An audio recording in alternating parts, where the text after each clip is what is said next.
안녕하세요. 사연에 빠지다의 DJ 민영입니다. 오늘 사연자는 입에 담기도 추접한 사연의 한 중심에 서게 되었다는데요. 과연 어떤 사연인지 들어보시겠습니다. 오늘도 두 가지 사연 준비되어 있는데요. 끝까지 들어주실 거죠? 그럼 바로 시작해 볼게요. 구독과 좋아요 잊지 말고 꾹 눌러주세요. 안녕하세요. 저는 50대 여자입니다. 제 입으로 이런 이야기를 하게 될 날이 올 줄은 몰랐는데 생각할수록 기가 막히고 황당해서 사연을 안 보내고는 안 되겠더라고요.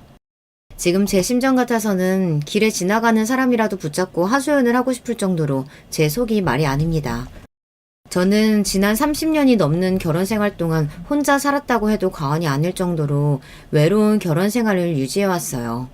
이런 이야기 해봐야 제 얼굴에 침 뱉기라는 건 알지만 해야겠네요. 저는 명백히 사기 결혼을 당했습니다. 남편과 결혼 전에 남편에 대해 들은 이야기는 순전히 다 거짓말이었어요. 저와 남편은 저희 이모의 소개로 만났어요.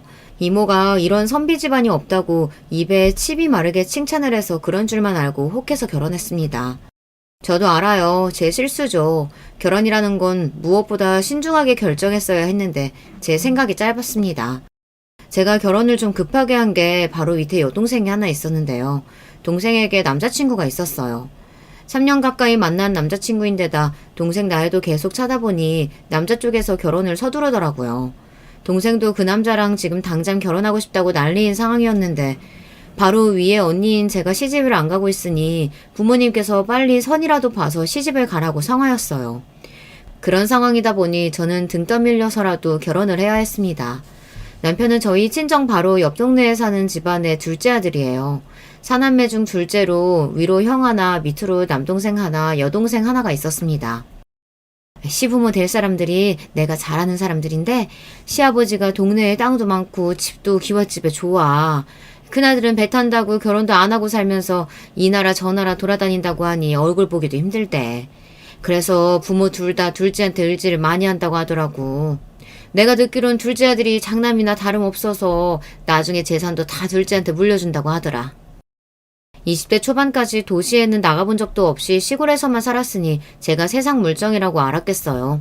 그저 남자가 착실하고 시부모님이 돈이 좀 있다고 하니 그거면 됐다 싶어서 얼른 선자리에 나가 남자를 만났습니다. 남편을 처음 만났을 때는 다행이다 싶었어요. 저랑 1살 차이밖에 안 난다고 해서 젊을 줄은 알고 있었는데 사람이 키도 훤칠하고 인물도 나쁘지가 않은 게 괜찮더라고요.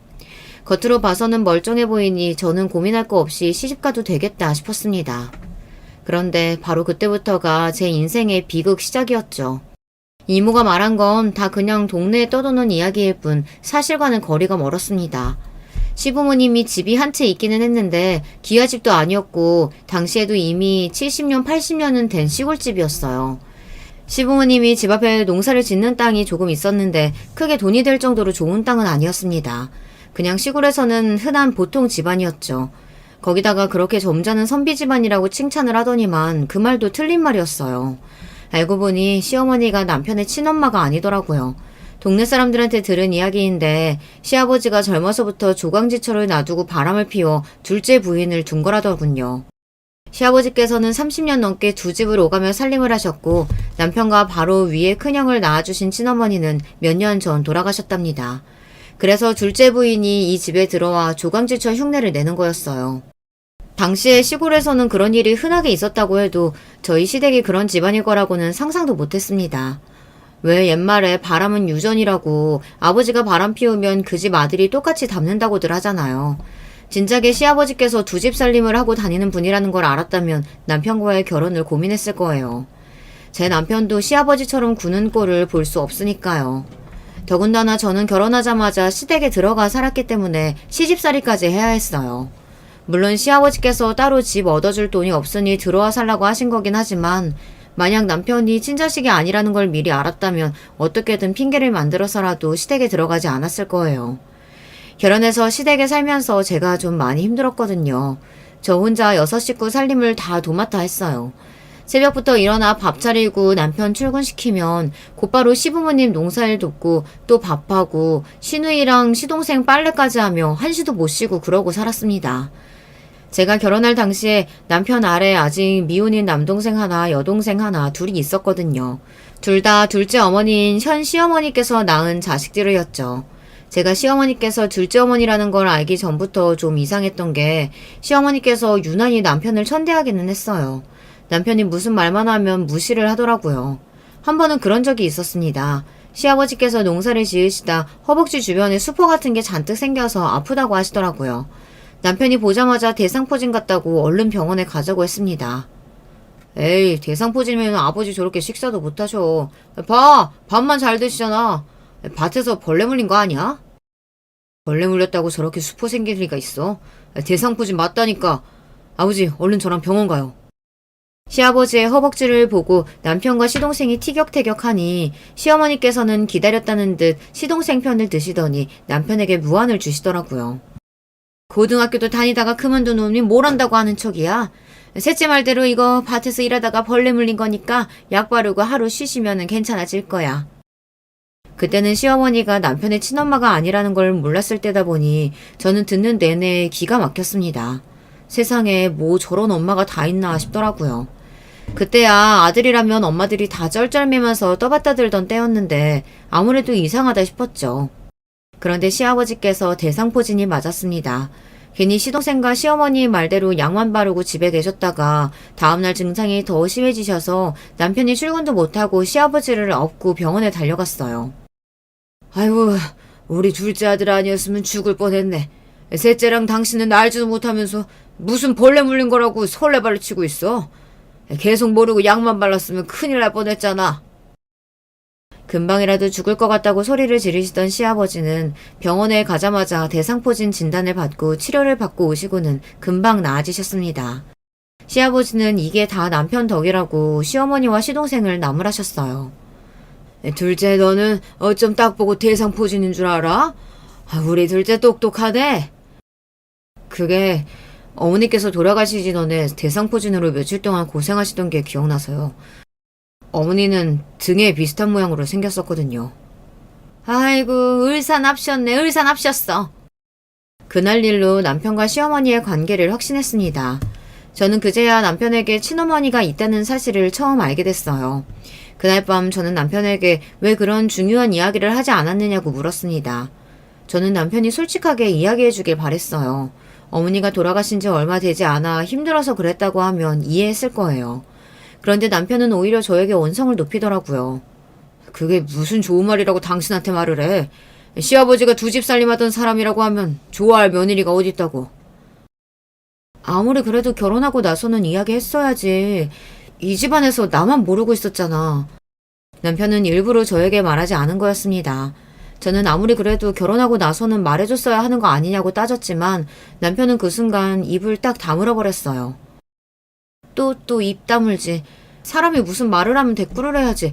어쩜 당신은 사람이 궁금해서 말을 하면 그렇게 입을 딱 다물어? 그게 바로 남편 특기예요. 남편 하는 짓이 마음에 안 들거나 시어머니 때문에 속상한 일이 있어서 남편에게 하소연을 좀 하면 남편은 항상 대꾸도 없이 없는 사람처럼 입을 딱 다물어 버립니다. 그럴 때면 저는 꼭 벽이랑 대화하는 것 같았어요. 어디 다 속 시원하게 이야기를 하고 싶어도 할 곳이 없었습니다. 남편이 밖에서는 어떻게 하고 다니는지 모르겠지만 집에서는 일절 말이 없는 사람이었어요. 저로서는 답답해도 당시에는 그러려니 하고 참았던 게 내가 남편이라도 이런 분위기에서는 할 말이 없겠다 싶기도 했습니다. 시어머니께서 남편과 자기 친자식들을 차별하셨거든요. 시어머니는 아니라고 하셨지만 제가 보기엔 티가 많이 났습니다. 남편은 동네의 작은 조경회사에서 조경일을 했었는데요. 새벽에 나가 일이 끝나고 들어오면 항상 8시가 넘고는 했습니다. 반면 시동생과 시내인은 시내에 있는 직장을 다니고 있어서 6시가 넘으면 집에 들어왔어요. 당시에 제가 거의 모든 살림을 도맡아 하고 있었으니 하루에도 10번씩 밥상을 차려야 했습니다. 그런 와중에 시동생 시누이 저녁상을 차리면서 남편 주려고 따로 남겨둔 반찬이나 찌개를 시어머니께서 멋대로 시동생이나 시누이 밥 먹을 때 다 꺼내놨어요. 한두 번은 저도 모르고 있다가 남편이 퇴근하고 와서 저녁 차리려고 하면 제가 남겨둔 반찬이랑 찌개가 어디에도 없더라고요. 어머니, 그이 오면 주려고 찌개랑 반찬 냉장고에 넣어뒀었는데 혹시 못 보셨어요? 분명 넣어뒀었는데 없네요. 그거야 애들 퇴근하고 왔을 때 저녁으로 줬지. 시어머니는 뻔뻔하게 얼굴 표정 하나 안 변하고 자기 자식들에게 다 줬다고 말했습니다. 그 반찬이랑 찌개는 그이 주려고 따로 빼둔 건데 다 시동생이랑 시누이한테 주시면 어떡해요. 영우 씨 지금 퇴근하고 와서 씻고 있는데 당장 먹을 게 하나도 없어요. 어머, 너는 애가 왜 그렇게 손이 작니? 그러게 좀 많이 찌개 놓으면 될걸. 몰라. 네 남편 먹을 거니까 지금이라도 얼른 해서 주면 되지. 정 먹을 거 없으면 라면이나 하나 끓여줘. 세상에 어쩜 저렇게 티를 내는데 제가 어떻게 모를 수가 있겠어요. 아무리 친자식이 아니라고도 그렇지 20년 넘게 옆에서 지켜봤는데 먹는 거 가지고 저렇게 추잡하게 구니 저까지 다 기분이 나쁘더라고요. 저도 남편한테 정이 많은 건 아니지만 시어머니께서 그럴 때 보면 남편이 안쓰러웠어요. 저렇게 사랑을 못 받고 커서 아내인 나한테도 무심한 건가 싶더라고요. 남편은 저에게 무관심해도 너무 무관심했어요. 결혼 전에야 선자리에서 만나서 반년 만에 결혼했으니 가까워질 시간이 없다 치지만 결혼까지 했는데도 영 저에게 살갑게 대하지 않았습니다. 더군다나 남편이 조경 일을 하다 보니 다른 지역으로 출장을 가는 일도 많았어요. 특히나 섬이나 아예 다른 지역으로 가게 되면 한 달씩 집에 안 들어올 때도 있었는데요. 그럴 때면 저 혼자 시댁에서 외톨이나 다름없었습니다. 그러던 중 정말로 외톨이가 되어버리고 만 사건이 있었어요. 시동생이 결혼하겠다고 여자를 데려왔어요. 시동생은 남편보다 1살 어려서 저랑 동갑이에요. 당시에는 시동생이 좀 늦은 결혼이었는데 시동생보다 5살이나 어린 여자를 데리고 왔더라고요. 그런데 저와 달리 동서될 사람 나이가 어려서 그런지 애교도 많고 성격도 싹싹했어요. 저와 다르게 사랑을 많이 받고 자란 티가 났습니다. 시어머니에게도 보자마자 어머니 어머니 하면서 애교 있게 부르면서 잘하더라고요. 안 그래도 시어머니께서 자기 친자식들만 끼고 도시는 와중에 동서까지 들어오면 저는 찬밥 심세했게 뻔했죠. 그러던 어느 날이었습니다. 시아버지께서 저를 부르시더니 할 말이 있다고 하시더라고요. 셋째씩 날짜 잡혔으니까 너희는 집 구하는 대로 나가라. 둘째한테도 말해뒀으니까 아마 이번에 오면 집 구한다고 할 거다. 저는 이게 무슨 소리인가 했습니다. 난생 처음 듣는 소리였어요. 아버님, 그게 무슨 말씀이세요? 뱃속에 애도 생겼는데 갑자기 그러시면 저희 세 식구 어디로 가요? 애도 생겼으니까 나가라는 거지. 도대체 언제까지 이 좁은 집구석에 얹혀서 살 거야? 저는 시부모님의 말씀에 어안이 벙벙했습니다. 결혼해서 시댁에 들어와서 살아야 한다고 했을 때는 당연히 달갑지 않았었지만 당시에 이미 시댁에 들어와 산 지 3년이 다 됐을 때였어요.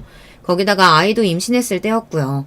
남편이 벌어오는 돈은 항상 시아버지께 생활비로 다 내놓았고 저에게 용돈 정도 줬었기 때문에 일절 모아둔 돈이 없었습니다.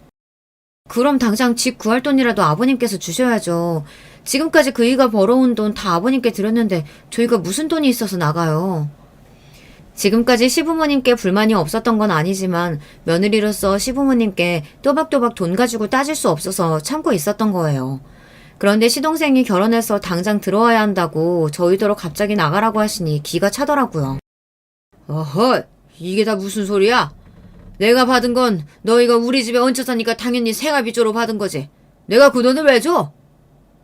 부모 자식 사이에 이런 경우는 또 처음 봤습니다. 저희 친정에서는 아무리 사정이 좋지 않아도 자식들한테 힘든 일이 있으면 어떻게 해서든 도와주시려고 하세요. 그런데 시부모님은 지금까지 3년 동안 남편이 벌어다온 돈을 다 가져가시고는 이제 와서 그건 당연한 돈이라고 하시면서 빈몸으로 나가라고 하시더라고요. 그날 저는 결혼하고 처음으로 남편이 얼른 돌아오길 기다렸습니다.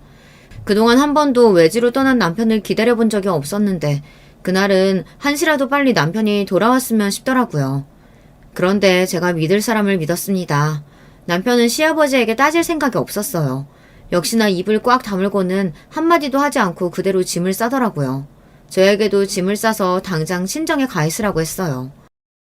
왜 아버님한테 아무 말도 안 해? 당신 돈 있어? 돈 있어서 지금 나가겠다는 거야? 내가 돈이 어딨어. 나는 당분간 부산 숙소에서 지낼 테니까 당신은 친정에 가 있어. 내가 돈 구하는 대로 붙여줄 테니까. 남편은 말도 안 되는 소리를 짓거렸습니다. 본인은 어차피 일하느라 부산에서 지내고 있으니 계속 부산에 있겠답니다. 시부모님께 쫓겨나듯이 나가는 마당에 이제는 부부가 떨어져 살자네요. 그것도 임신한 마누라하고 말이죠. 그게 말이 돼? 임신한 마누라 버리고 당신만 나가서 혼자 살겠다는 거야? 안 그래도 시부모님의 갑작스러운 통보에 혼란스러운 와중에 남편의 행동에 분노가 들끓었습니다. 버리긴 누가 버린다는 거야? 그럼 어떡하냐? 셋째 장가가면 지낼 곳이 없다는데 신혼인데 집도 없이 살게 할 순 없잖아. 가관도 이런 가관이 없었습니다. 남편은 그 와중에 자기 동생 편을 들었어요. 울프 동생이 임신한 아내보다 더 중요한지 일절 시아버지께 반항 한 번 안 하고 그대로 집을 나왔습니다. 저는 남편이고 뭐고 다 싫었습니다. 볼록하게 나온 배만 보면 눈물이 울컥했어요. 제가 이런 취급이나 받으려고 결혼한 게 아닌데 어쩌다가 이런 신세가 됐나 처량하더라고요.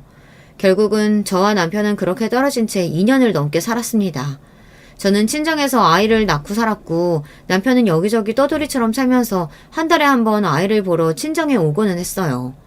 남편은 미안하다고 올 때마다 자기 딴에는 이것저것 바리바리 싸들고 오기도 하고 생활비도 넉넉하게 줬지만 이미 한 번 틀어진 마음은 쉽게 회복이 안 되더라고요. 결혼한 지는 5년이 넘었어도 남편이랑 한 집에서 한 이불 덮고 산 거는 1년도 채 되지 않으니 미운 정도 들지를 않더라고요. 언제부턴가는 오히려 남편과 떨어져 사는 게 익숙했습니다. 아이도 어릴 때라 아빠를 찾지도 않았고 친정 부모님 곁에서 마음껏 응석 부리며 살았으니까요. 그런데 친정 부모님 생각은 달랐습니다. 하루라도 빨리 남편이랑 합쳐서 나가기를 바라셨죠. 당연한 일이에요. 시집간 딸이 남편도 없이 홀몸으로 애를 데리고 친정에 들어와 있으니 주변에서들 어지간히 쑥덕이잖아요. 그러다 보니 남편이 친정에 올 때마다 친정 부모님은 사위 눈치를 보며 언제쯤 저와 아들을 데리고 나갈 거냐고 물었습니다. 자네 힘든 건 알지만 애도 벌써 돌도 지났고 슬슬 아버지도 찾을 텐데 언제까지 이렇게 살 건가?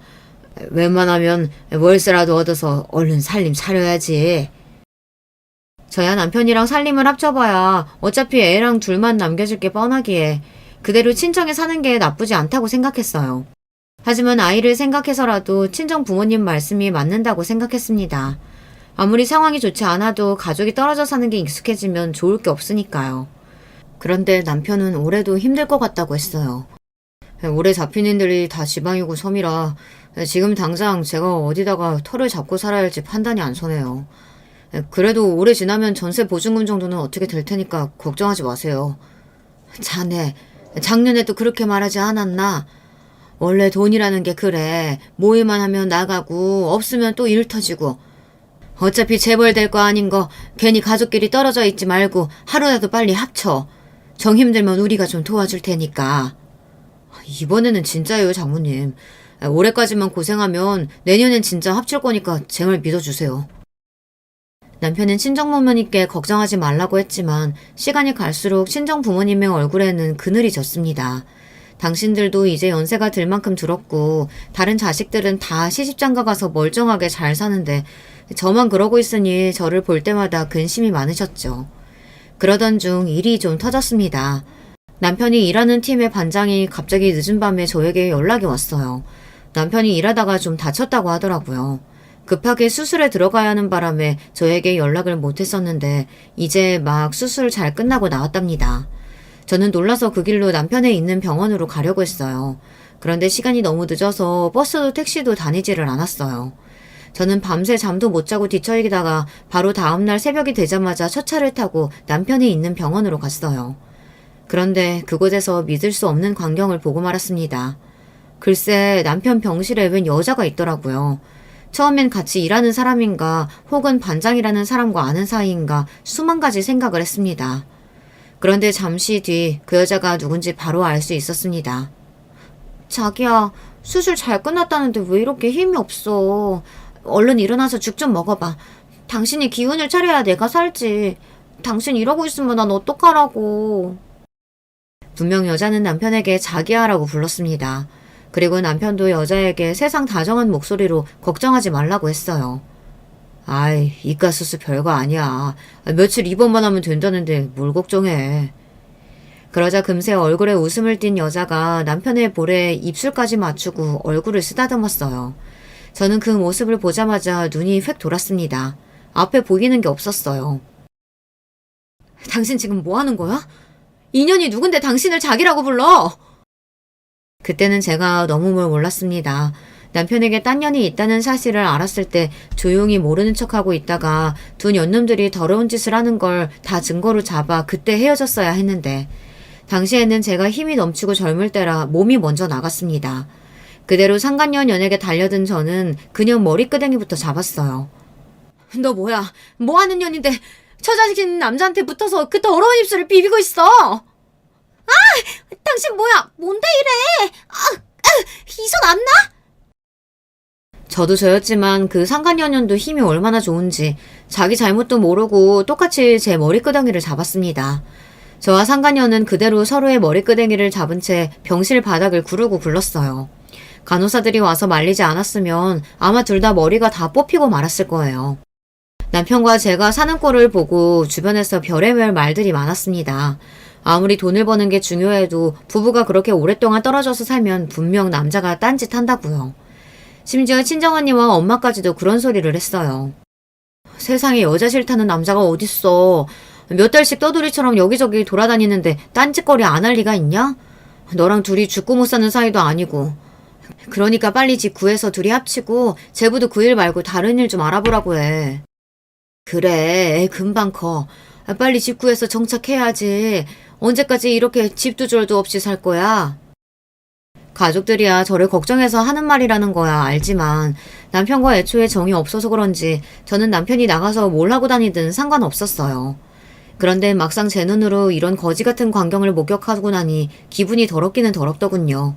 저는 그 길로 상간녀년을 병원에서 쫓아냈습니다. 상간녀는 안 가겠다고 버텼지만 남편도 간호사들 눈치가 보였는지 그만 소란 떨고 돌아가라고 여자에게 호통을 치더라고요. 그러자 상간녀년이 꼬리를 내리고 돌아갔어요. 그년이 돌아가자마자 저는 병실 침대에 누워있는 남편을 취조하기 시작했습니다. 하다하다 이제 바람을 펴? 당신이 이러고도 우리 윤석이 아버지라고 할 수 있어? 오라, 당신 설마 전현이랑 둘이 살림 차려서 살려고 나한테는 그렇게 떨어져서 살자고 그런 거야? 그런 거 아니야. 저 여자랑 절대 그런 사이 아니고 그냥 우리 숙소 근처에서 식당하는 여잔데 보는 남자마다 다 저렇게 자기자기 하면서 꼬리치고 다니는 여자야. 남편은 제가 제 두 눈으로 똑똑히 봤는데도 아니라고 딱 잡아댔습니다. 그냥 혼자 살면서 식당하는 여잔데 원래가 남자만 보면 저러고 다닌답니다. 저는 기가 막혔어요. 남편은 저를 바보로 아는 것 같았습니다. 나 당신이랑 우리 윤석이 위해서 늦게까지 일하다가 다친 거야. 우리 셋이 살 집 구하려고. 이제 거의 다 왔어. 내가 퇴근하면 바로 올라가서 처가 근처에 집 구할 거니까 나만 믿어. 이제 와서 집을 구하겠다고? 뻔뻔한 게 당신 아버지랑 똑같구나. 바람을 피웠으면 당장 무릎이라도 꿇고 사과부터 해야지. 내가 이 두 눈으로 다 봤는데 아니라고 잡았대?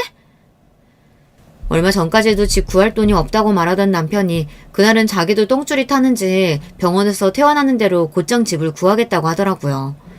저는 남편과 1분 1초도 더 마주보고 앉아 있고 싶지 않았습니다. 그래서 그대로 친정으로 돌아와 버렸어요.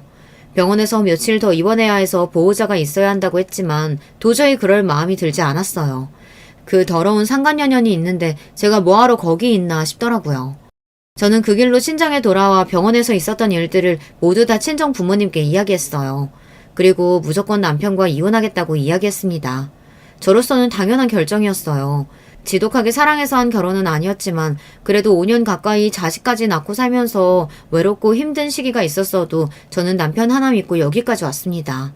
남편도 없이 시부모님께 모진 구박을 받은 것도 모자라 애만 딸랑 데리고 친정에 들어와 산 지도 2년이에요.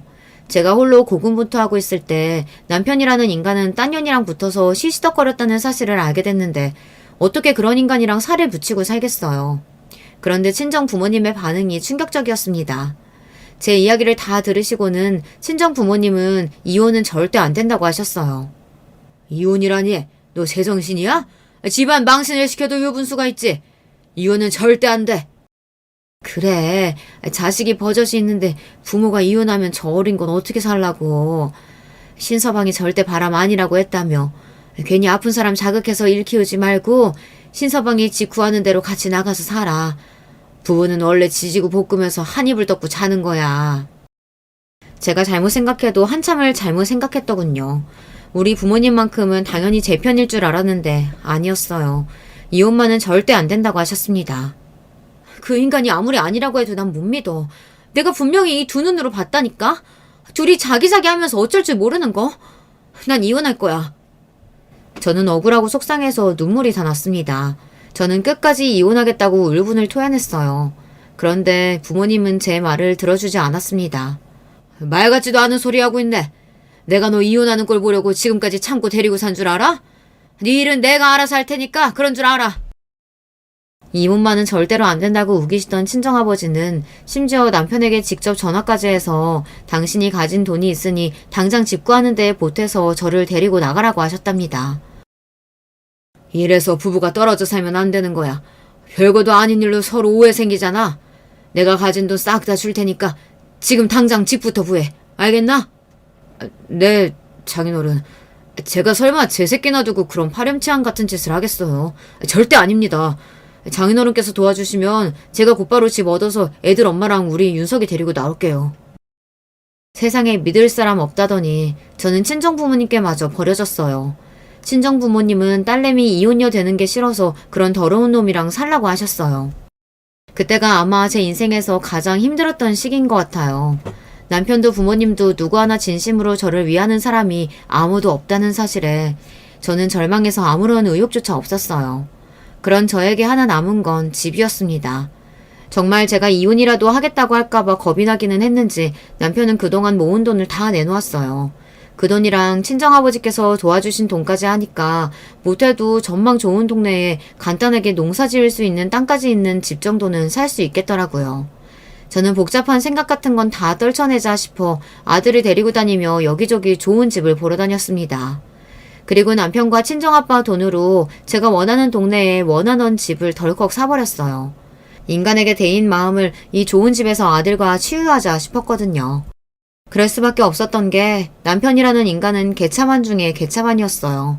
저나 친정부모님 앞에서 바람 같은 거 피운 적 없다고 그렇게 딱 잡아떼던 인간이 알고 보니 바람 피우는 게 일상이더라고요. 한 번은 여름 휴가라 남편이 집에 온 적이 있었는데요. 아들도 고학년 때라 방학을 맞이해서 오랜만에 셋이 여행을 갔습니다.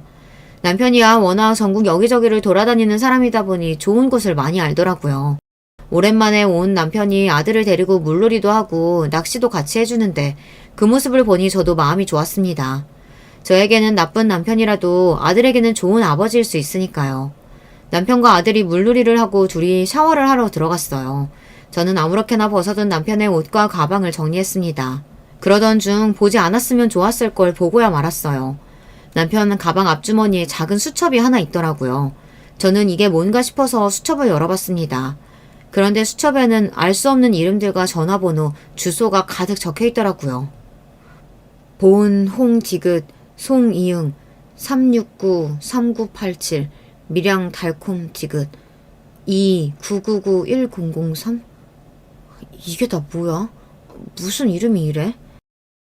저는 수첩을 유심히 노려보다 도저히 무슨 뜻인지 이해가 안 돼서 한참을 멍하니 있었습니다. 그러다가 뭔가 머리에 번뜩이는 게 있어서 설마 하는 마음으로 곧장 전화기를 들었습니다. 그리고 수첩에 적혀있는 번호로 무작정 전화를 걸었어요. 네, 홍다방입니다.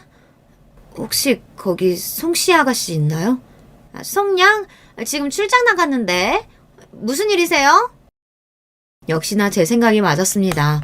남편이 수첩에 가득하게 적어둔 건 다름 아닌 다방 연락처였어요. 남편은 일하러 지방 현장에 갈 때마다 그 동네 다방년들이랑 영신 놀아난 거죠. 남편은 여자 없이 못 견디는 개자식이었어요. 핏줄이라는 게 참 이상합니다. 자기 아버지가 두 집 살림하고 살면서 평생 마음고생하며 산 어머니를 보고 살았으면서도 남편은 영락없이 자기 아버지를 빼다 박았어요. 아니, 어쩌면 시아버지보다도 남편이 더한 인간일 줄 모릅니다. 적어도 시아버지는 본인이 저지른 일을 책임지고 살았지만 남편은 말 그대로 자기 꼴리는 대로 추잡하게 사는 거니까요. 남편이 개차반이라는 사실을 알고도 같이 사는 저를 보고 언니는 한심하다는 듯 혀를 찼어요. 매일 개집질이나 하고 다니는 놈이 뭐가 좋다고 밥 차려주고 빨래해주냐고요. 제가 설마 그런 인간이 좋아서 참고 살겠어요? 아닙니다. 제가 할 수 있는 선에서 최선의 복수를 하고 살았어요. 이미 아들까지 있는 여자가 여자라면 환장하는 남편에게 할 수 있는 복수가 이혼밖에 없으니까 저는 그렇게 생각하지 않았어요. 저의 목적은 딱 두 가지였습니다. 첫째는 아들이 아버지라는 인간이 개차반이라는 사실을 모르고 아버지를 존경하고 사랑하며 클 수 있게 자라도록 하는 것이었어요. 그리고 남편의 모든 경제권을 제가 갖는 것이었어요. 저는 이 두 가지를 모두 다 이뤄냈습니다. 친정을 나와 집을 사고 난 뒤 남편은 딴짓거리를 하다 저에게 걸린 적이 있었어요. 그럴 때마다 병신 같은 남편은 저에게 이혼만은 안 된다고 빌었습니다. 우리 윤석이 아버지 없이 잘하게 할 순 없잖아. 내가 다시는 안 그럴 테니까 당신이 한 번만 용서해줘. 이번엔 진짜야. 믿어줘. 좋아. 대신 조건이 있어. 당신 월급 들어오는 통장 내놔. 앞으로 내가 돈 관리할게. 그럼. 앞으로 우리 윤석이 앞으로 돈 들어갈 때 많은데 당신이 알아서 관리해야지. 여자라면 사족을 못 쓰는 인간이 아들 자식은 무서운지 혹여나 자기 아들을 못 보고 살게 될까봐 쩔쩔맸습니다. 저는 그 점을 철저하게 이용했어요. 그리고 통장에 돈이 들어올 때마다 저는 땅을 조금씩 사들였습니다. 모두 다 제 명의로 말이죠. 남편이 세 번째 바람을 피우다가 걸렸을 때는 저도 너무 어이가 없어서 웃음이 다 나더라고요. 그때는 출장을 갔을 때도 아니었고 몇 달 동안 집 근처에서 일할 때였는데 동네 빵집 여자랑 바람이 났더라고요. 그걸 제가 어떻게 알게 된 줄 아세요? 글쎄 동네 공터 차 안에서 여자랑 그렇고 그런 짓을 하다가 경찰한테 딱 걸려서 풍기물란죄로 벌금까지 냈더라고요. 그런 일까지 있고 나니 제 눈에 남편은 그냥 정신병자였어요. 여자라고 치마만 두르면 좋아서 헐떡이는 개자식이었죠. 한편으로는 저렇게까지 여자를 좋아하는 놈이 왜 굳이 가정을 유지하면서 살려고 하는 걸까 궁금했습니다. 이혼하고 나가서 혼자 살면 속 시원하게 즐기면서 살 수 있을 텐데 아무리 자식 때문이라고 해도 왜 나한테 모든 걸 다 넘기면서까지 이혼을 안 하겠다는 건지 이해가 안 됐어요. 나도 더는 못 참겠어. 그냥 내가 깔끔하게 이혼해줄 테니까 앞으로는 편하게 당신 하고 싶은 대로 하고 살아. 돈이고 자식이고 그런 꼴까지 보고 나니 도저히 참아줄 수가 없었어요. 그때는 정말 이혼하려고 했어요. 그런데 그 순간에도 정신 나간 남편이 하는 말이 기가 막혀서 말문이 다 막히더군요. 나한테 당신이 있으니까 딴 여자 만나고 다니는 게 재미도 있는 거지. 당신이 없으면 내가 여자를 뭐하러 만나. 다시 생각해도 남편은 정상이 아니에요. 그러니까 이 인간은 마누라 고생시키면서 그냥 바람 피우는 걸 즐기는 변태 정신병자였습니다. 그런 소리까지 들으니 남편이 인간이라는 생각이 안 들더군요. 괴물이나 다름없었습니다. 그쯤 되니 저는 모든 걸 다 내려놓았어요.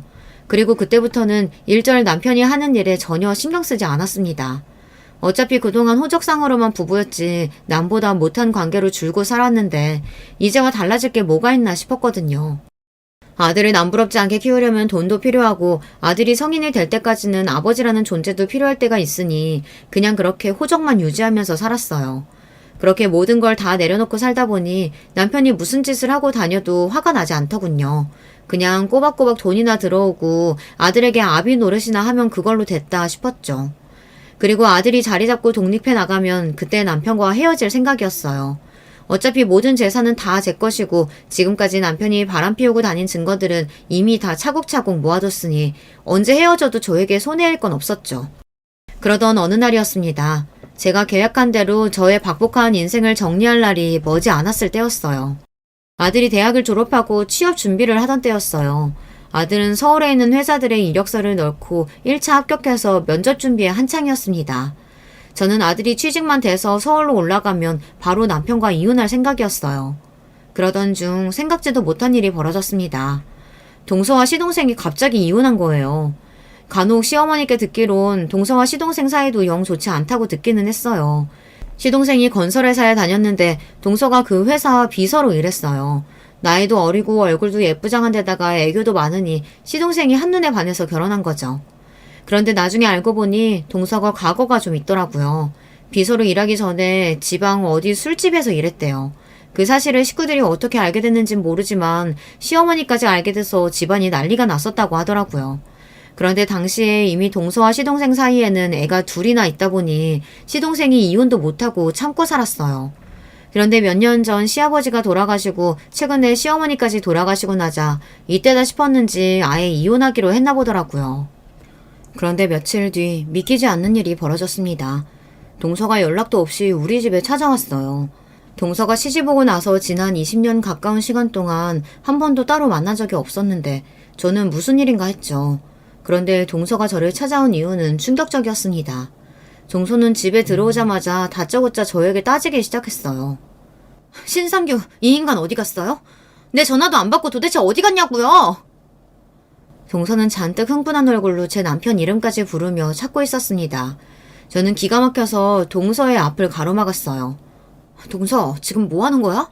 아무리 생각이 없어도 그렇지 누가 시숙 이름을 그렇게 함부로 불러? 그때였습니다. 동서는 오히려 제 말에 더 기가 막히다는 듯 코웃음을 치더니 저를 쏘아봤어요. 형님은 여전히 순진하시네요. 아직도 모르고 계셨어요? 제가 왜 이혼당했는지. 형님, 모르시면 똑똑히 들으세요. 저 시숙과 연인 사이예요. 그래서 남편하고도 이혼한 거고요. 그러니까 지금 당장 말해요. 신상규, 이 인간 어디 갔어요? 바람 피울 정도로 양심이라고는 없는 연놈들은 원래 다들 그렇게 뻔뻔하고 당당한 건가요? 동서는 마치 자기 남편을 찾으러 오기라도 한 것처럼 제 앞에서 당당하게 울었습니다.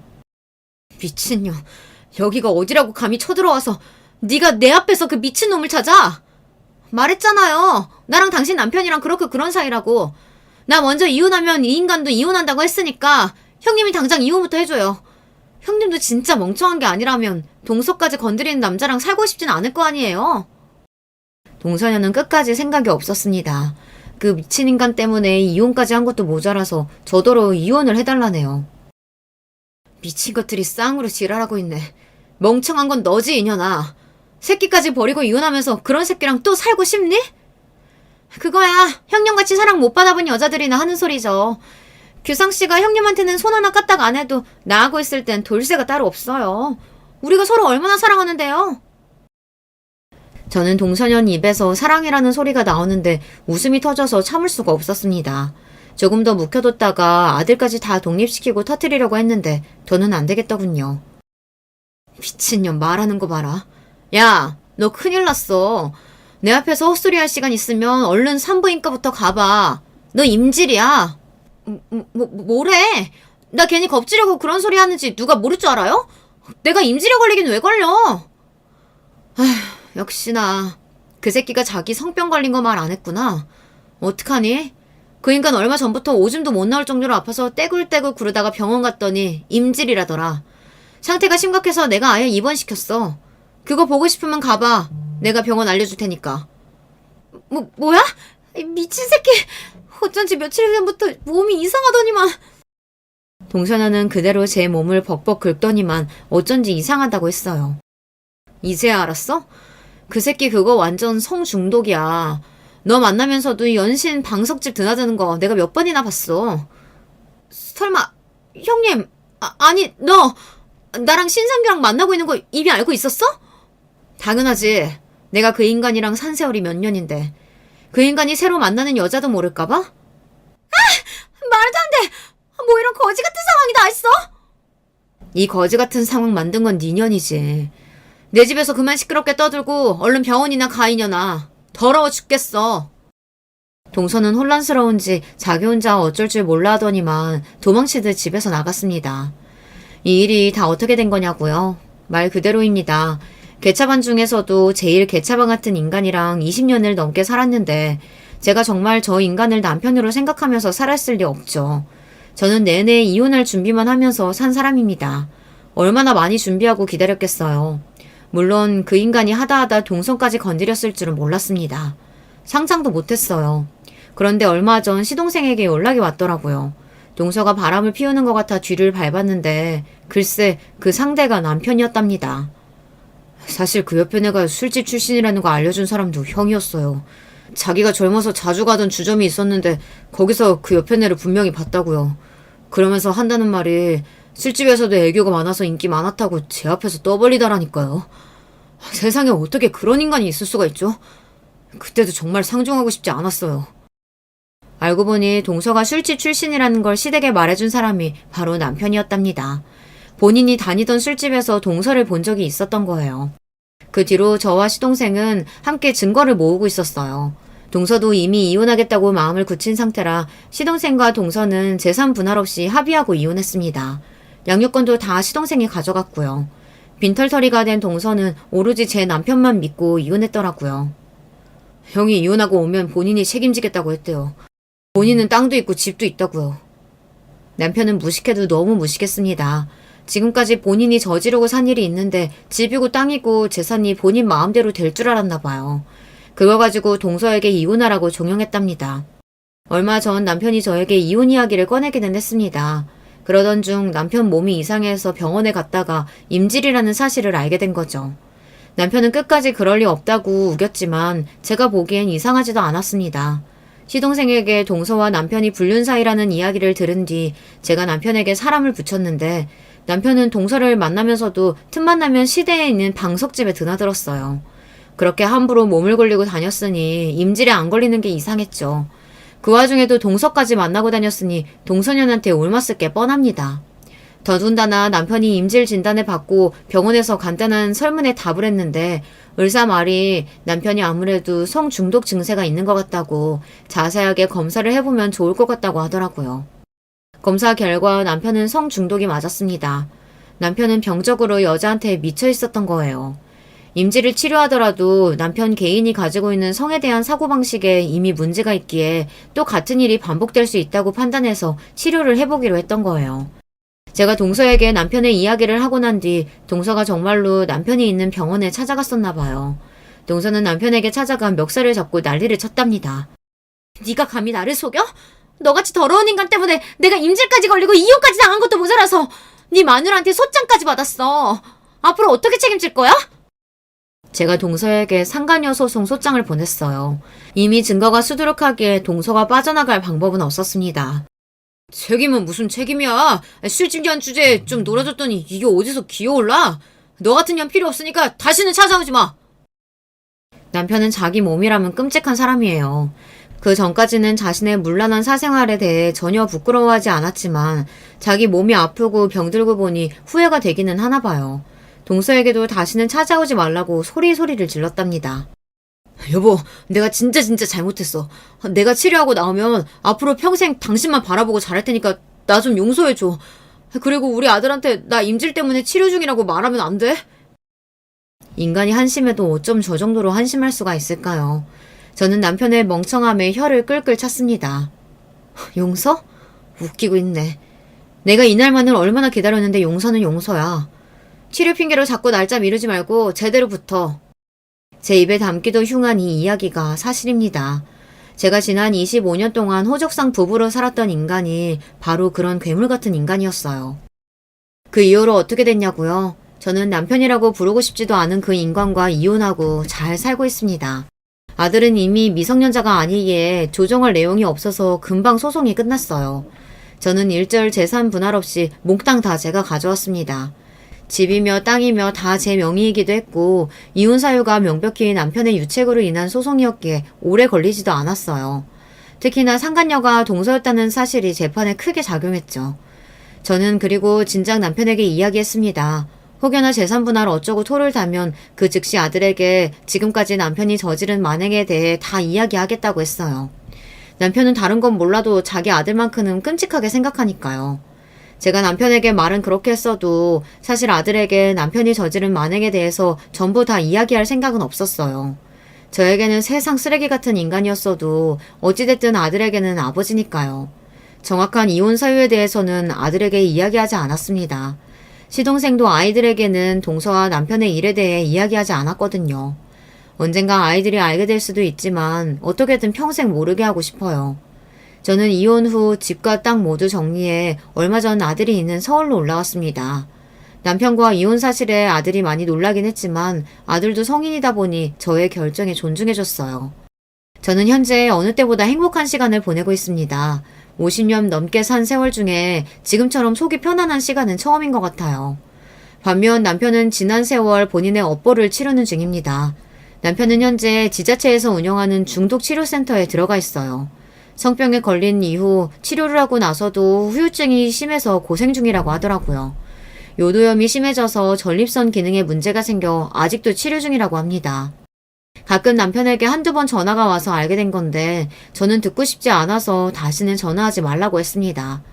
남편이 아들과 따로 연락하고 싶어 하는 건 같았지만 치료센터에서 나온 이후에 연락하라고 했어요. 아들은 남편의 문란한 사생활에 대해 전혀 모르고 있는데 갑자기 치료센터에 있다고 하면 충격을 받을 테니까요. 제 주변 지인들은 저를 이해 못해요. 그런 인간 뭐가 불쌍하다고 굳이 왜 자식 앞에서 체면을 차려주냐고요. 아들도 다 컸는데 그냥 다 솔직하게 이야기하라고 합니다. 한 가족이고 자식이니 현실을 알아야 한다고요. 여러분의 생각은 어떠세요? 지금까지 결혼 생활 동안 남편이 저에게 저지른 만행들을 아들이 알게 하는 게 정말 잘하는 짓일까요? 저는 아니라고 생각합니다. 하지만 만약 제 생각이 틀린 거라면 어떡하죠? 아들도 남편과 같은 남자이니 자신의 아버지가 그런 사람이었다는 걸 아는 게 나은 걸까요? 여러분의 의견 댓글로 남겨주시면 읽어보고 참고하도록 하겠습니다. 지금까지 저의 긴 막장 스토리 끝까지 읽어주셔서 감사해요. 여러분의 가정에는 언제나 즐거운 일만 가득하시길 바라겠습니다. 안녕하세요. 저는 서울에 거주하는 50대 여자입니다. 오늘은 너무 다사다난했던 제 인생 얘기를 해보려고 해요.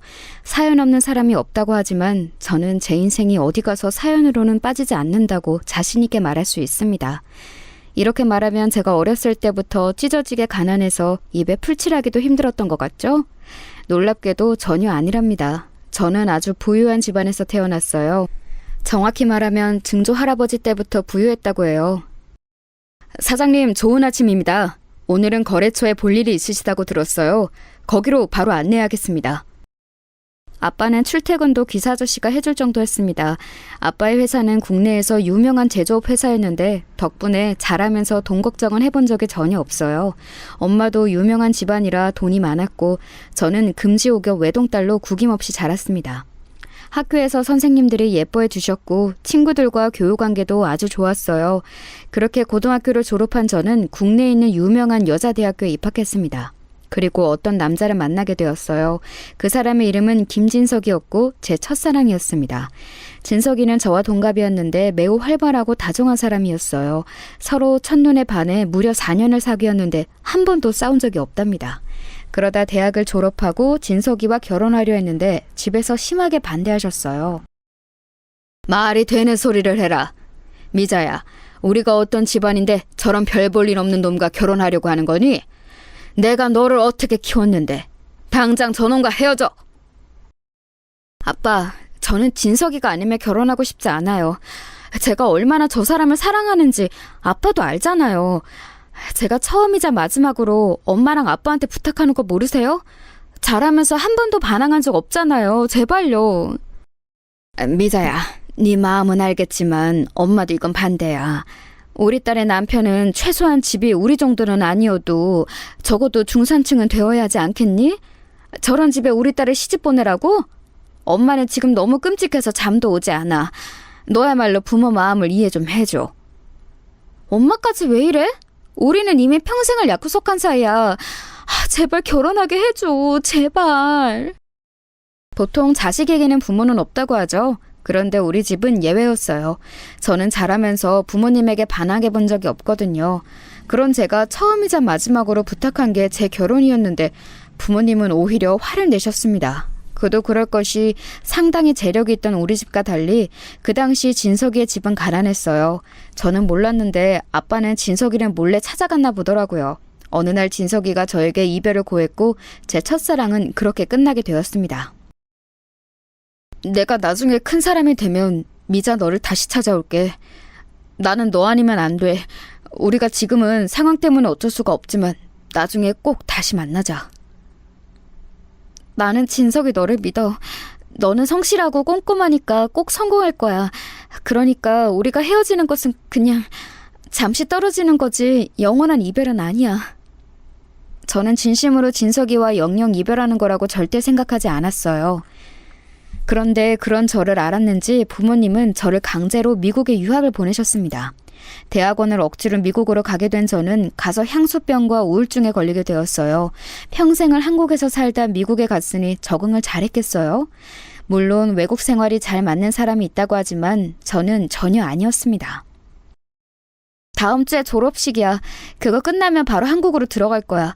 엄마랑 아빠가 원하는 대학원 나왔으니까 진석이 찾아서 결혼할 거야. 제발 그 진석이란 이름 그만 꺼내. 그리고 미국에 갔으면 거기서 잘난 놈 하나 만들지. 못하러 아직도 진석이는 못 잊어? 아휴, 됐다. 엄마랑 아빠도 네 졸업식에 참여할 거니까 그렇게 알고 기다려. 상처만 남은 채로 미국 유학을 끝내고 한국으로 온 저는 진짜로 진석이를 찾으려고 애썼어요. 그런데 진석이는 마치 증발한 것처럼 사라진 후였습니다. 연애를 길게 하면서 서로 집을 알았기 때문에 집도 찾아갔는데 이미 이사가고 없더라고요. 진석이가 아니면 결혼하고 싶지 않았던 저는 그렇게 아무 남자도 만나지 않았어요. 엄마와 아빠가 아무리 선자리를 주선해도 나가지 않았습니다. 친구들은 다 결혼하고 저만 혼자 남은 채로 30대를 맞이하게 되었어요. 미자야, 아빠가 미안하다. 그러니 제발 이번 선은 나가볼래? 이 사람 진짜 괜찮은 사람이라고 업계에 자자해. 그러니까 제발 아빠랑 엄마 얼굴을 봐서라도 한번 나가기만 해봐, 응? 나는 결혼 생각 없다고 했잖아요. 내가 언제 진석이 찾아달라고 했어요? 나도 깔끔하게 포기했으니까 이제 나한테 결혼 얘기 꺼내지 말라고요. 생각 없어요. 급기야 아빠와 엄마는 나중에 제가 결혼하지 않자 쩔쩔매기 시작했습니다. 주변에서 저를 바라보는 시선도 점점 안쓰럽다고 바뀌니 초조했나 보더라고요. 하지만 저는 진심으로 결혼에 관한 생각이 없었습니다. 그랬던 제가 마음이 바뀌게 된 계기가 있었으니 그건 바로 엄마의 갑작스러운 죽음이었어요. 엄마는 어느 날 몸이 좋지 않아 병원에 입원했는데 검사를 해보니 바로 위암 말기였습니다. 초기도 아니고 말기였던 엄마는 이미 발견한 뒤로는 심각하게 증상이 안 좋아졌어요. 어떻게 손을 쓸 수도 없이 너무 갑작스럽게 돌아가시게 되셨습니다. 그러면서 엄마는 죽기 전에 제 손을 꼭 잡고 말씀하셨어요. 미자야, 엄마가 너 원하는 결혼 못 시켜줘서 너무 미안해. 우리 딸이 평생 원하던 것은 그거 하나였는데, 그렇지? 엄마를 용서해줘. 그리고 좋은 사람 있으면 결혼해라. 엄마는 네가 결혼해서 평범하게 살았으면 좋겠어. 엄마는 그 소리를 끝으로 끝내 돌아가셨어요.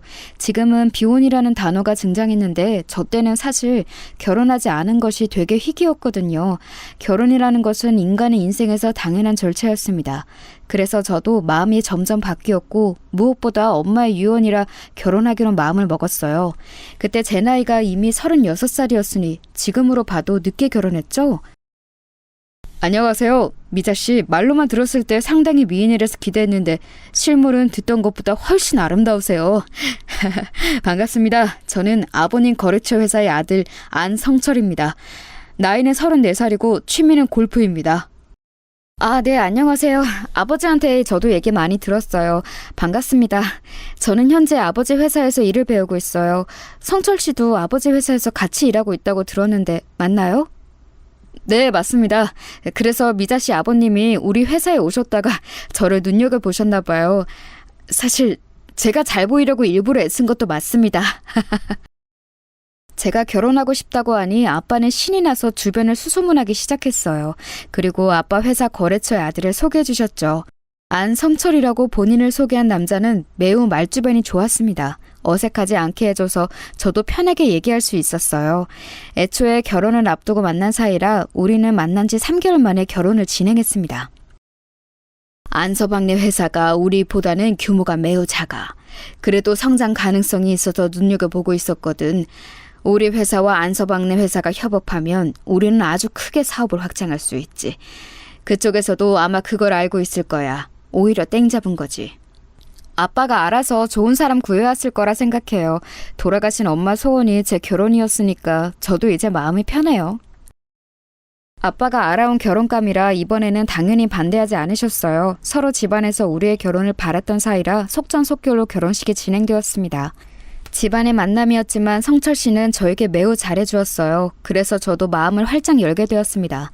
마치 간도 쓸개도 다 빼줄 것처럼 행동했거든요. 여자의 마음을 어떻게 얻어야 하는지 너무 잘 아는 사람이었죠. 미자야, 잘됐다. 나는 네가 노처녀로 언제까지 있을까 걱정했었어. 그런데 이렇게 괜찮은 사람 만나서 결혼한다니까 내가 다 기뻐. 이제 우리 미자까지 유부녀네? 신난다. 나도 이제 너희가 시댁이니 남편이니 이런 얘기할 때 낄 수 있어서 좋아. 아이 낳으면 그때 나 많이 도와줘야 한다. 너희 내가 아이들 선물이랑 옷 많이 사줬던 거 잊지 마.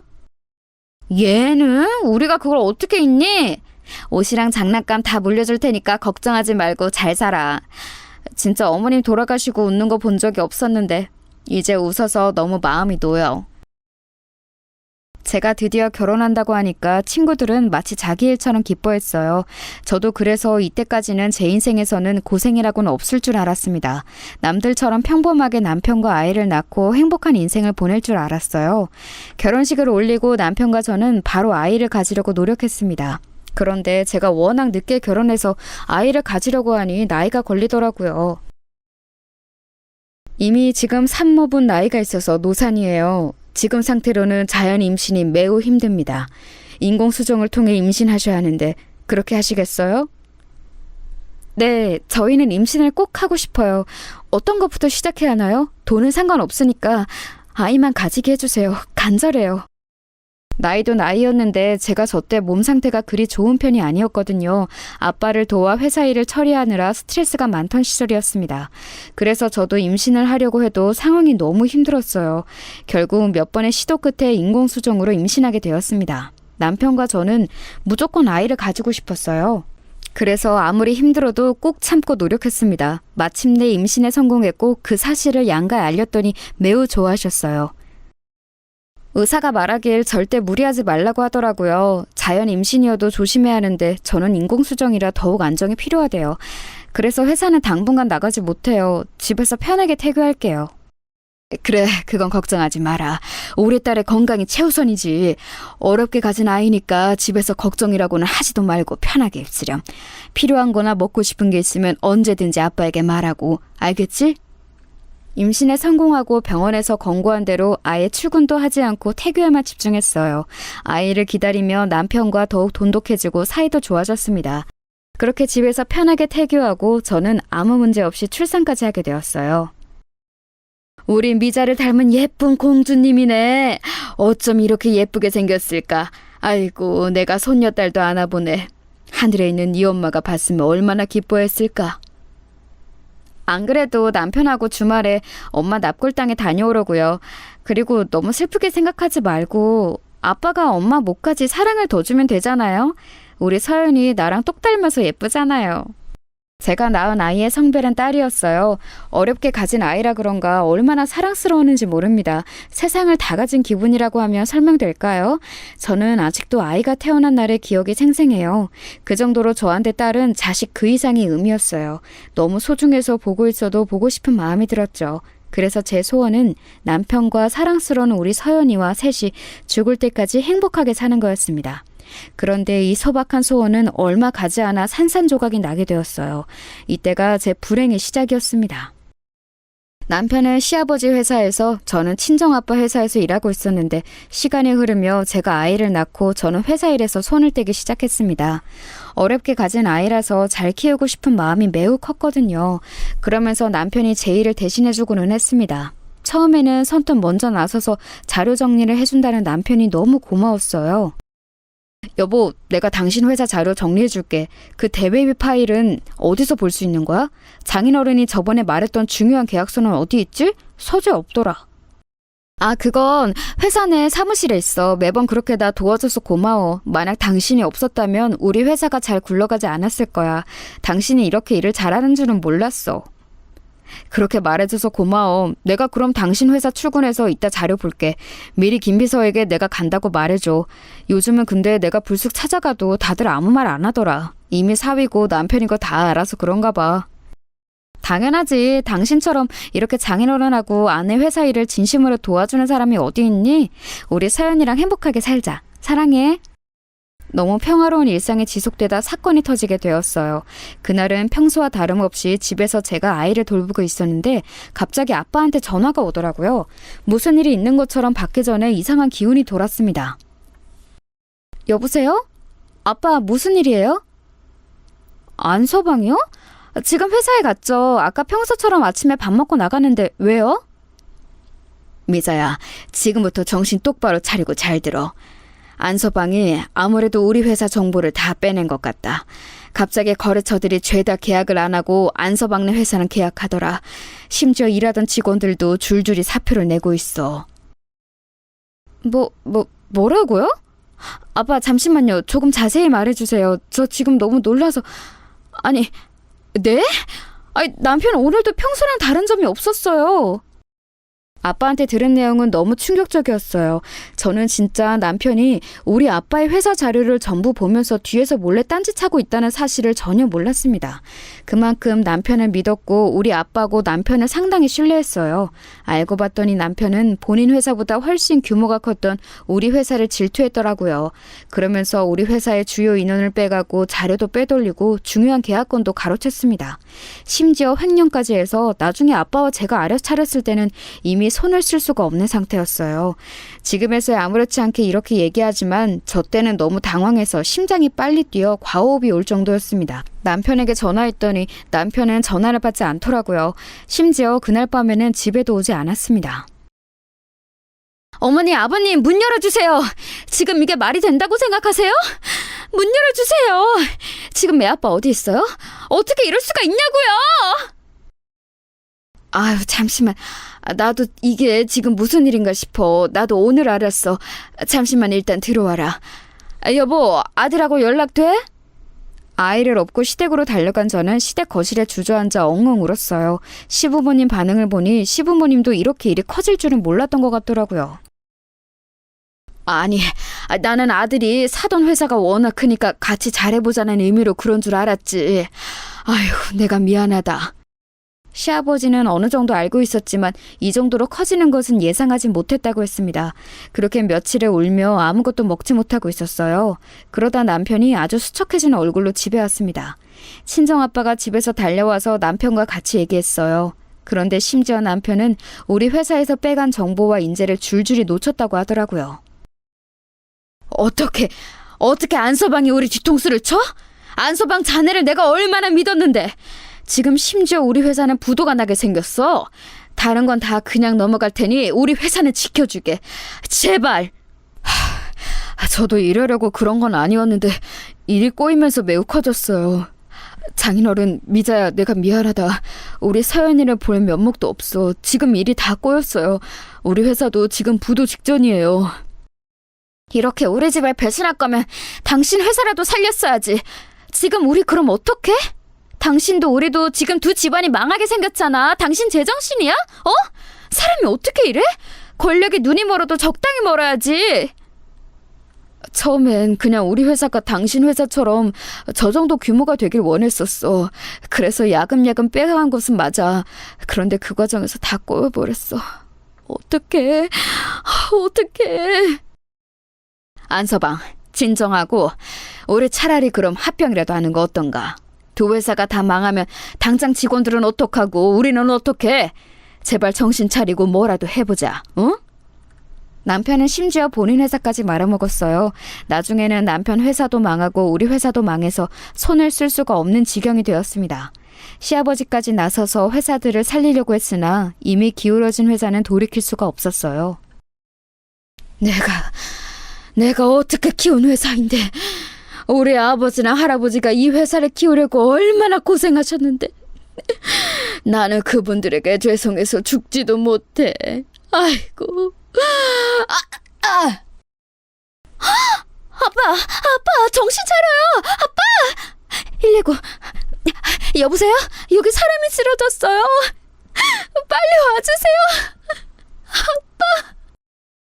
친정아빠는 충격에 그대로 쓰러져서 병원에 입원하셔서 깨어나지도 않았어요. 충격이 너무 커서 마치 잠이 든 것처럼 눈을 뜨지 못하셨습니다. 그래도 호흡이 끊겨서 돌아가신 것은 아니라 그나마 다행이었죠. 너무 절망적인 그때 우리 딸의 나이가 겨우 4살이었습니다. 한창 부모 품에서 아무것도 모른 채로 자라야 하는 우리 딸에게 너무 미안했어요. 제가 다시 뭐라도 해보려고 노력했는데 4년 동안 실무에서 손을 떼고 있어서 뭐가 뭔지 모르겠더라고요. 이미 수습하려고 해도 수습할 수 없을 지경이 되었기도 했습니다. 어떡할 거야? 어떡할 거냐고! 지금 우리 아빠는 정신적 충격으로 쓰러져서 병원에 입원했어. 언제 일어날지도 몰라. 이게 다 당신 때문이잖아. 왜 그랬어? 망할 거면 혼자 망하지 왜 내 인생을 이렇게 만들어! 그럼 나보고 어떡하라고. 나라고 이렇게 될 줄 알았겠어? 나도 지금 미칠 것 같아. 어디 가서 확 죽을까? 그럼 속 시원하겠냐? 죽긴 뭘 죽어? 장난하니? 당신이 죽으면 우리 서연이는 겨우 힘들게 가져서 낳은 네 딸 지금 겨우 4살이야. 너는 그렇게 행동하면서 네 딸 생각도 안 났어? 일단 기다려봐. 내가 어떻게든 해결할 테니까 재촉하지 말고 기다리라고. 나도 고통스러워. 나라고 마음이 편한 줄 알아? 어? 나도 죽고 싶어. 아빠까지 쓰러지자 저는 기댈 곳이 전혀 없었어요. 너무 어린 딸은 이제 겨우 말문이 트이기 시작했는데 세상이 원망스러웠습니다. 남편하고 부부싸움도 매일 했어요. 어렸을 때부터 경제적으로 부유하게 살았던 저는 집이 망하면 어떻게 되는지 사실 상상을 할 수가 없었습니다. 일단 급하게 살던 집을 팔고 자동차를 팔고 가지고 있던 가방도 팔았어요. 주변 지인들에게 돈을 빌려서 급한 불을 껐는데 그러면서 우리 집의 크기는 점점 작아졌습니다. 나중에는 자포자기해서 현실에 순응했는데 우리 딸의 얼굴을 보면 자꾸 눈물이 나왔어요. 아기를 데리고 평범하게 사는 것이 제 소박한 소원이었는데 그게 그렇게 힘들더라고요. 일단 내가 이모랑 삼촌들에게 말해서 급한 건은 해결했어. 당신 때문에 망했는데 왜 내가 이렇게 돌아다니면서 돈을 빌려야 해? 나 심지어 우리 서연이 손 붙잡고 돌아다니고 있어. 네가 인간이니? 어? 나도 열심히 빌리고 있어. 나도 미치겠는데 왜 자꾸 나한테 그러는 거야? 당신이랑 장인어른 그리고 서연이한테는 당연히 나도 미안해. 그런데 그래서 열심히 빌리고 있잖아. 제발 그만 좀 해. 당신 때문에 지금 몇 명의 피해를 보는지 알아? 도대체 무슨 정신으로 그렇게 한 거야? 그러고도 이렇게 뻔뻔하게 말이 나오니? 진짜 해도 너무한다. 사람이 어떻게 그래? 결혼 전에 이런 사람인 줄 알았다면 당연히 결혼하지 않았을 거예요. 그렇게 시간이 흘러 서연이는 6살이 되었습니다. 친정아빠는 깨어날 생각을 하지 않았고 그동안 이사도 수도 없이 다녔어요. 집의 크기는 날이 갈수록 작아졌습니다. 어렸을 때부터 부유하게 자랐던 저는 도저히 적응이 되지 않더라고요. 엄마, 우리 여기서 살아? 여기 너무 좁아. 나 예전에 살던 집에서 살고 싶어. 여기 말고 예전 집으로 가자. 응? 서연아, 엄마도 우리 서연이 데리고 여기서 사는 거 싫어. 그런데 지금은 우리가 여기서 살아야 해. 힘들고 추워도 조금만 버티자, 응? 조용하던 딸도 집의 크기가 점점 작아지자 불만을 말하기 시작했어요. 심지어 마지막에 살던 집은 정말 말 그대로 단칸방이었습니다. 반지하였는데 이런 집에서 사람이 산다는 것도 그때 처음 알았어요. 아이가 커가며 들어가는 돈이 많았는데 문제는 나가는 돈이 더 많았습니다. 버는 돈이 없어서 제가 급하게 아이를 데리고 식당에 가서 설거지를 했어요. 겨우 그렇게 벌어 온 돈도 월세를 내고 아이 먹을 빵을 사면 없더라고요.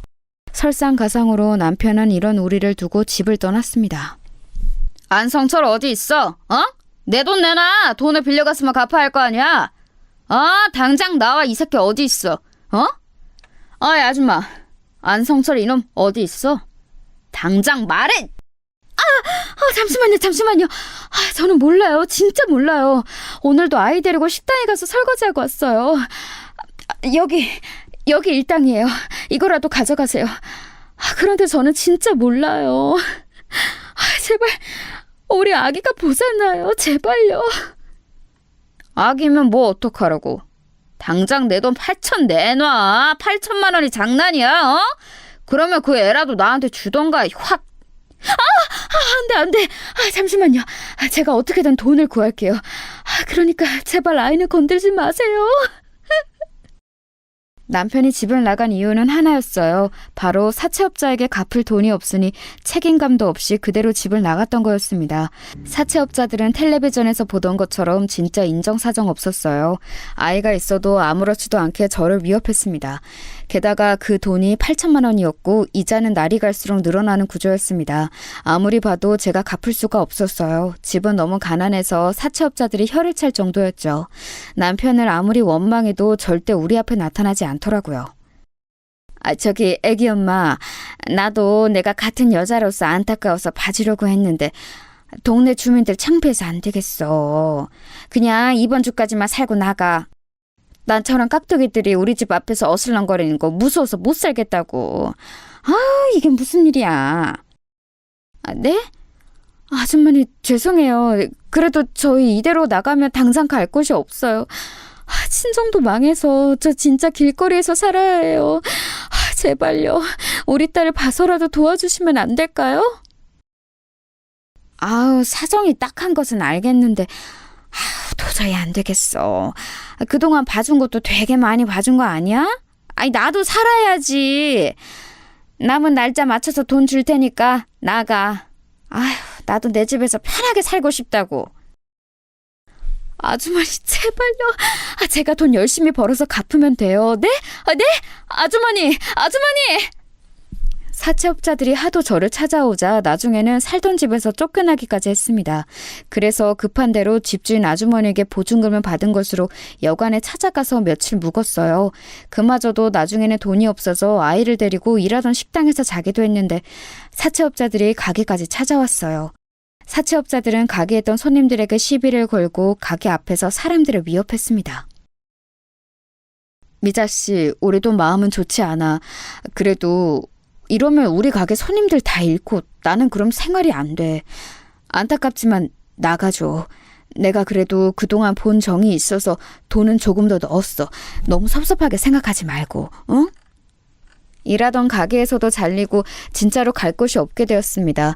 저 혼자였으면 어떻게 공장이라도 들어갔을 텐데 어린 딸이 있어 그러지도 못했어요. 숙식이 해결되는 공장도 제가 딸을 데려가자 받아주기 곤란하다고 하더라고요. 그리고 설상가상으로 동네에서는 어딜 가도 사람들이 우리 모녀를 쳐다보았어요. 길거리를 걷다가도 눈초리가 너무 따가워서 걸을 수가 없었습니다. 이건 도저히 아이한테도 못할 짓이라는 생각이 들었어요. 자연스럽게 사람들 눈치를 보고 조용히 하려는 모습이 너무 마음 아팠습니다. 그래서 저는 결국 최후의 선택을 하게 되었어요. 서연아, 엄마 말 잘 들어? 엄마가 서연이 꼭 찾으러 올 거야. 엄마는 서연이 버린 거 아니야. 알겠지? 그러니까 조금만 기다려. 딱 10밤, 아니다 100밤만 자고 나면 엄마가 서연이 찾으러 올게. 싫어. 나 엄마랑 같이 갈래. 엄마, 나 버리지 마. 어? 나 옆에서 죽은 듯이 가만히 있을게. 울지도 않고 엄마한테 말도 안 걸게. 나 버리지 마. 엄마. 미안해. 엄마가 너무 미안해. 서연아, 엄마가 꼭 올게. 알겠지? 엄마, 안 돼. 나 엄마 따라갈 거야. 엄마. 저는 당장 우리 딸의 안전을 위해서라도 어쩔 수 없는 선택을 했습니다. 바로 아이를 고아원에 맡기는 거였어요. 제 인생에서 저보다 더 소중한 우리 딸을 제가 제 손으로 고아원에 맡기는 심정은 말로 하지 못합니다. 지금도 그때를 생각하면 가슴이 아프고 눈물이 바로 나올 정도거든요. 오는 딸을 뒤로 하고 도망치듯 무작정 걸었어요.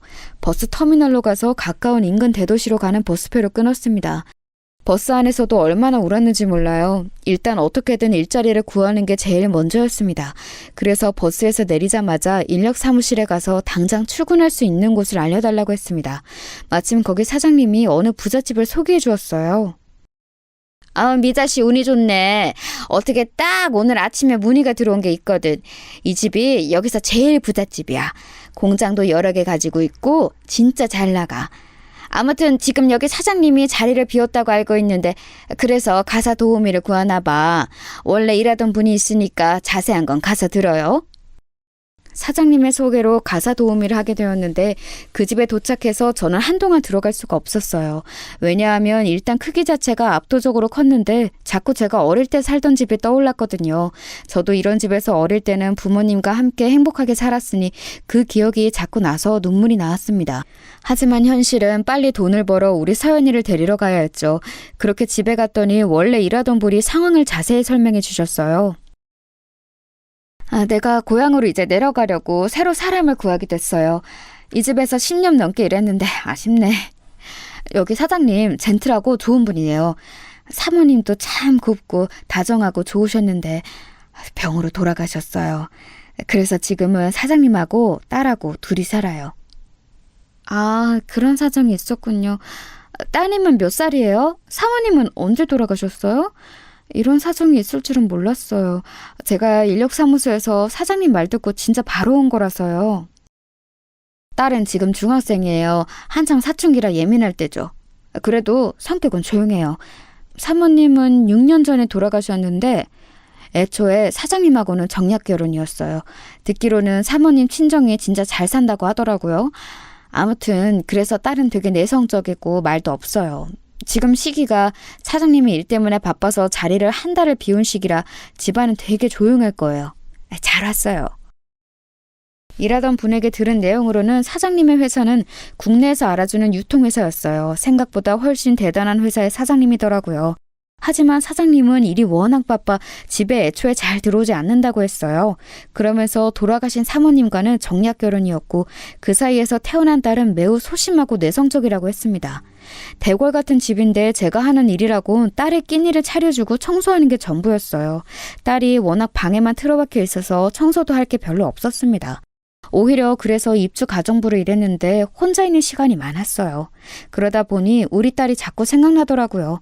사장님이 집에 오시면 그때 부탁이라도 해볼까 생각했죠. 원래 일하던 분이 고향으로 내려가시고 사장님의 딸과 저만 집에 남게 되자 저는 자꾸 그 따님을 보며 우리 서연이가 떠올랐습니다. 따님의 이름은 수연이었는데 이름까지 비슷해서 더 그랬어요.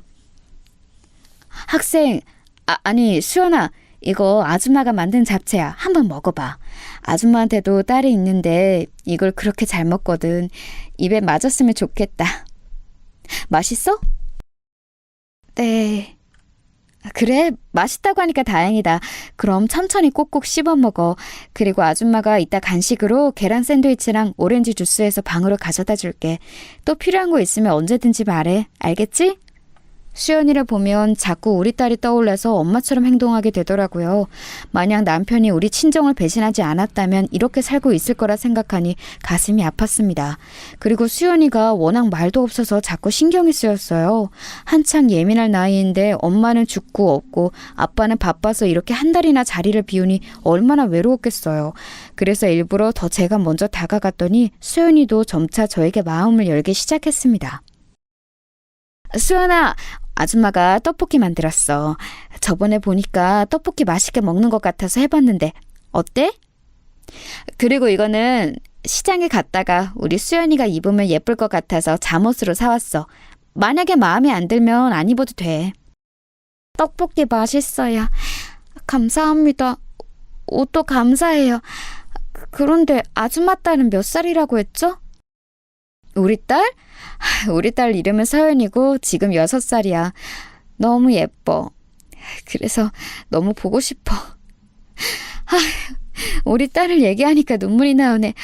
미안하다 수연아. 마저 먹어. 죄송해요. 이러려고 물어본 거란 아니었어요. 저는 그냥 아줌마 딸이 부러워서. 아니, 그러니까 제 말은 저도 엄마가 있었으면 얼마나 좋았을까요? 아줌마 같은 엄마가 있으면 세상에 두려울 게 없을 것 같아서. 뭐? 수연이 네가 그렇게 말해주니까 고맙다.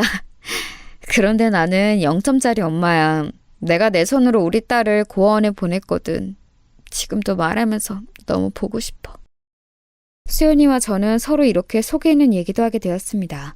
그러면서 우리 둘은 급속도로 가까워지기 시작했어요. 수연이가 학교에 가면 저는 몰래 고아원에 가서 우리 딸이 어떻게 지내나 보기도 하고 아빠 병원에 가기도 했습니다.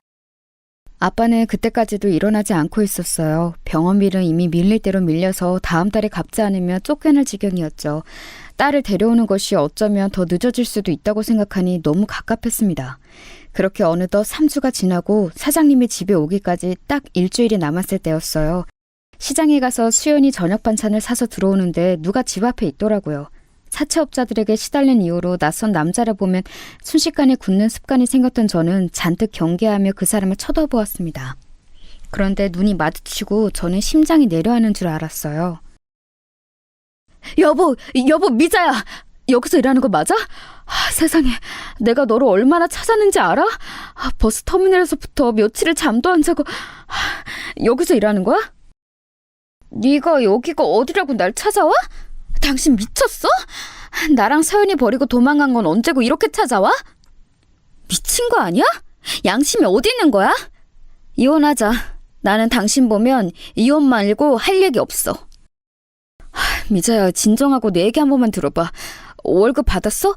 나 딱 100만 원을 주라. 그러면 내가 그걸로 마지막 남은 빚 다 갚고 우리 새 출발할 수 있어. 장인어른 병원비도 내가 다 낼게. 미자야, 한 번만 나를 믿어줘. 야, 너 지금 나한테 지금 내 몰골을 보고도 돈을 달라는 소리가 나와? 진짜 당신 제대로 미쳤구나. 제발 사람이라면 나를 그만 찾아와. 이혼하자고. 그리고 너 우리 서연이는 찾지도 않네? 네가 그러고도 아빠야? 아니, 서연이한테 아빠는 없어. 당장 꺼져. 아, 그래. 우리 서연이 어디 있어? 여기 안에 있는 거야? 아니, 제발 돈 100만 원을 주면 내가 너 앞에 다시는 안 나타날게요. 미자야, 제발. 너 진짜 어렵게 찾았어. 바로 집 앞에 나타난 사람은 남편이었습니다. 남편이라고 부르기도 싫은 그 남자는 심지어 저에게 돈을 요구했어요. 도대체 어디서 무엇을 하고 돌아다니는 건지 행색도 거지 같더라고요. 남편은 누가 봐도 노숙자처럼 보였습니다. 이상한 냄새도 나고 마주하기 힘들었어요. 당장 내 앞에서 꺼져. 나 지금 경찰 부를 거야. 당신 지금 여기서 계속 이러고 있으면 경찰한테 잡혀가. 여기 동네 분위기 보고도 모르니? 여기 부잣집만 있는 동네야. 만약 당신이 우리 친정을 배신하지 않았다면 우리도 이러고 살고 있겠지. 다 당신 업보야. 나도 이러고 싶지 않은데 어쩔 수가 없잖아. 그래서 어떻게든 책임진다고 하는 거잖아. 당신 도대체 나한테 왜 이래? 내가 당신하고 서연이 버리고 도망갔어? 아니잖아. 도망간 거 맞잖아. 그래서 내가 지금 이렇게 남의 집에서 가정부로 일하는 건데 지금 어디서 발뺌이야?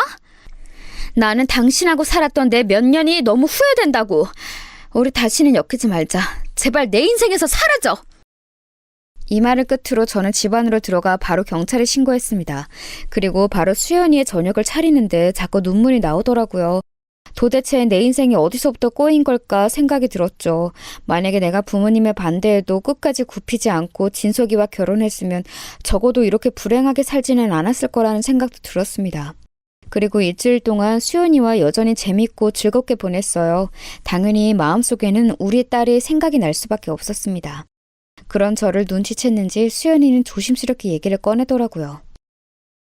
아줌마, 내일 아빠 오잖아요. 그러면 아줌마랑 저랑 둘이 아빠한테 아줌마 딸 데려와도 되냐고 물어보는 거 어때요? 사실 저도 아줌마 딸 서연이 궁금해요. 저 혼자라서 외로움 많이 타는 거 알죠? 서연이랑 같이 살면 좋을 것 같은데. 아이고 수연아, 네가 아줌마 생각도 해주고 너무 고맙다. 그런데 나도 내일 사장님 얼굴을 처음 보는 날이잖아. 일단 조금 지내다가 말을 꺼내는 게 좋을 것 같아. 너무 초면에 그런 부탁하면 사장님이 내키지 않을 수도 있어. 수연이가 조심스럽게 해준 얘기에 저는 감동했어요. 한 달 동안 둘이 붙어 있으면서 짧다면 짧은 기간이었지만 정이 많이 들었거든요. 그리고 드디어 사장님의 얼굴을 보는 날이 되었습니다. 미리 비서를 통해 몇 시에 도착하는지 알고 있었어요. 수연이가 학교에서 돌아온 직후더라고요. 미리 저녁을 맛있게 만들고 수연이와 두근거리는 마음으로 사장님을 기다렸습니다. 문 밖에서 도착하는 소리가 들리고 사장님이 현관을 열고 집 안으로 들어왔어요. 아빠 보고 싶었어. 오랜만이야. 아빠도 나 보고 싶었지? 그럼 우리 수연이 잘 있었어? 아빠가 한 달이나 집을 비워서 미안해. 그래서 아빠가 우리 딸 주려고 선물도 사왔어. 이것 봐, 우리 수연이가 좋아하는 초콜릿이야. 그나저나 그동안 일하시는 분도 바뀌었다며? 응, 새로 바뀐 아주머니 너무 좋으셔. 음식도 잘하시고 나도 잘 챙겨주셔. 부엌에 계실 거야. 이리 와. 수연이와 정답게 대화를 나눈 사장님은 부엌으로 걸어왔어요. 저는 고개를 숙여 인사하고 눈을 마주쳤는데 순간 너무 놀라서 그대로 굳게 되었습니다. 인생을 살며 그날이 제일 심장이 빨리 뛰었던 날이었어요. 세월이 아무리 흐르고 많은 시간이 지났어도 절대 잊지 못하는 얼굴이 제 눈 바로 앞에 있었거든요. 그리고 놀란 것은 저뿐만이 아니었습니다. 사장님도 저를 보고 매우 놀라 눈이 커졌거든요. 수연이만 중간에서 아무것도 모른 채 웃고 있었죠. 정적을 깬 것은 바로 사장님이었습니다. 너 김미자 아니야? 네가 어떻게... 아니 미자야, 너 미자 맞지? 아닐 리가 없어. 내가 너를 어떻게 잊어. 진서가... 미자야, 김미자. 맞구나. 세상에. 아니 너 그동안 어떻게 지낸 거야? 아니 그나저나 네가 왜 이러고 있어? 네가 왜 가사 도우미를 해? 응? 아줌마랑 아빠랑 서로 이미 아는 사이예요? 우와. 수연아, 아빠가 미안한데 아주머니와 둘이 얘기해도 될까? 네 방에 가 있으렴. 이따가 아빠가 방으로 갈게. 급하게 수연이를 방으로 보내고 저는 식탁에 앉아 오랜만에 본 사장님, 아니 진석이와 얘기를 하게 되었습니다. 그때 미국에서 유학하고 와서 너를 한참 찾았어. 네가 살던 집도 가고 학교도 가고 친구들에게 연락하고 난리도 아니었어. 그런데도 너를 찾을 수가 없었어. 그래서 나는 그 뒤로 결혼도 포기하고 살다가 지금 남편을 만나게 됐어. 얘기하자면 긴데 그렇게 너를 반대했던 우리 엄마는 하늘로 가셨고 아빠는 병원에 계셔. 그리고 결혼한 남편은 우리 친정을 배신해서 집안을 말아먹었어. 그 사람 때문에 폭삭 망해서 키우던 딸은 고아원에 내 손으로 맡겼고 나는 이러고 있는 거야. 아, 미자, 너에게 이런 일이 있을 줄은 몰랐어. 너무 가슴 아파서 뭐라 말해야 할지 모르겠다. 나는 사실 너희 부모님에게 그 당시 너를 떠나달라는 부탁을 받았어. 그리고 그 부탁과 함께 많은 돈을 받았고 그 돈으로 이렇게 사업도 시작한 거야. 어떻게 보면 미자 너희 부모님 덕분이야. 아, 그랬구나. 나는 그거는 몰랐어. 어쨌거나 이렇게 잘 지내고 있다니 너무 다행이다. 다시 만날 때는 나도 뭔가 떳떳한 모습으로 만나고 싶었는데 이렇게 만날 줄이야. 너무 민망하다. 아니야, 전혀 민망하지 않아도 돼. 그나저나 그럼 네 남편은 지금 어디 있는 거야? 아, 참고로 사실 나는 미자 너를 잊은 적이 없어. 지금 수연이 엄마도 사실은 정략 결혼이야. 남편은 나한테 빚을 떠넘기고 도망다녀. 얼마 전에도 여기 집 앞으로 찾아왔더라. 다음에 오면 이혼 도장 찍으라고 하려고.